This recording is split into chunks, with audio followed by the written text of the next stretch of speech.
بسم اللہ الرحمن الرحیم۔ حضرت ابو ہریرہ رضی اللہ عنہ نے بیان کیا کہ نبی کریم صلی اللہ علیہ وآلہ وسلم نے فرمایا، جو کوئی لوگوں کا مال قرض کے طور پر ادا کرنے کی نیت سے لیتا ہے تو اللہ تعالیٰ بھی اس کی طرف سے ادا کرے گا، اور جو کوئی نہ دینے کے لیے لے تو اللہ تعالیٰ بھی اس کو تباہ کر دے گا۔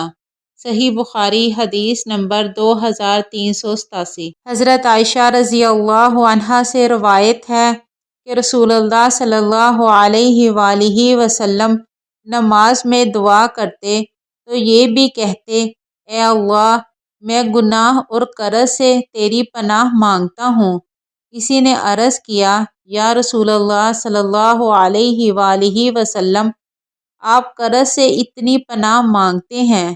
آپ صلی اللہ علیہ وآلہ وسلم نے جواب دیا کہ جب آدمی مقروض ہوتا ہے تو وہ جھوٹ بولتا ہے اور وعدہ کر کے اس کی خلاف ورزی کرتا ہے۔